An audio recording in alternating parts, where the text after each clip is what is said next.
Zidane de retour au Real, c'est confirmé. Auteur d'un nouveau doublé, Jude Bellingham a poursuivi son excellente première saison en Liga avec le Real Madrid.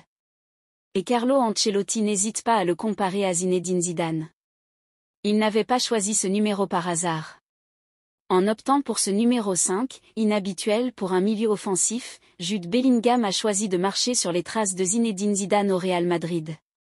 Et comme son illustre aîné français, l'international anglais s'est imposé comme le maître à jouer des meringues cette saison.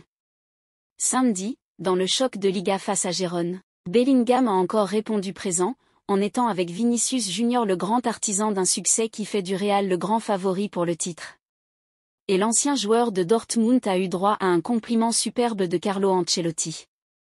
Par certains aspects il me rappelle Zidane, pour sa qualité extraordinaire avec le ballon, a ainsi avoué le technicien italien, qui a entraîné Gedged à la Juventus avant d'être son mentor en tant qu'entraîneur. Zidane avait un niveau technique supérieur, mais Bellingham complète ça avec son sens de la projection dans la surface.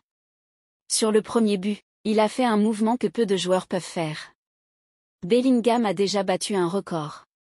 On vous conseille en effet ce but du Real, entre l'extérieur délicieux de Vinicius Junior pour lancer Bellingham en profondeur, et la finition parfaite de l'Anglais, qui a parfaitement crocheté le gardien de Gérone pour marquer ensuite dans le but vide.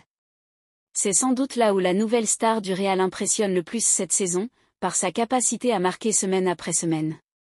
Bellingham en est déjà 20 buts en 29 matchs avec le Real, 4 en Ligue des Champions, et 16 en Liga, où il est actuellement le seul meilleur buteur avec 2 longueurs d'avance sur Dovbyk et Mayoral.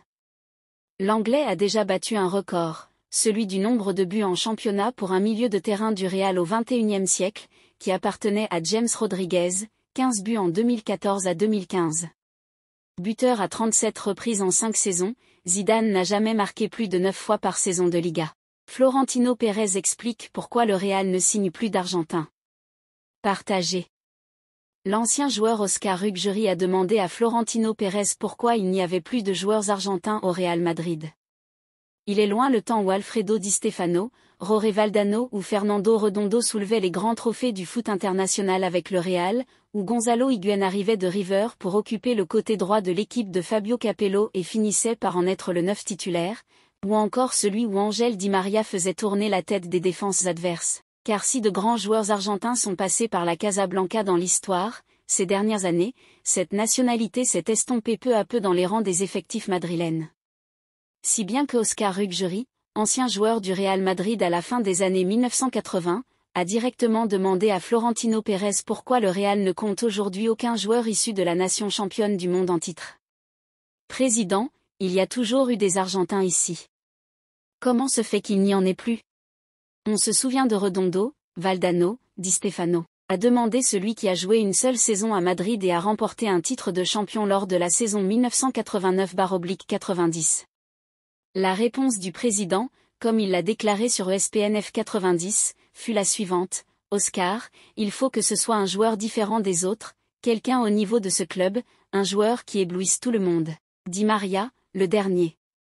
Il est vrai que le Real Madrid n'a plus recruté de joueurs argentins depuis 2010, et si l'on tient compte de la date de départ du dernier, qui n'est autre qu'Ángel Di María, cela fait maintenant une décennie que les Merengues n'ont pas d'Argentins dans l'équipe première, à l'exception du jeune Nico Paz, qui, bien que né aux Canaries, joue avec l'équipe nationale albicéleste. Depuis le départ de Di María, le Real a eu beau scruter le marché, ils n'ont jamais trouvé de profil argentin assez séduisant pour envisager une signature, alors que le Brésil, avec Vinicius, Rodrigo et même Endrick est une destination dont raffole la cellule de recrutement du club. Plusieurs joueurs argentins ont néanmoins été liés au Real Madrid lors des dernières fenêtres de transfert. Lautaro Martinez, Enzo Fernandez ou encore Julián Álvarez, l'attaquant de Manchester City, ont tous fait l'objet de rumeurs plus ou moins insistantes pour occuper le poste qui faisait cruellement défaut avec le départ de Karim Benzema. Mais aucune de ces pistes ne s'est concrétisée.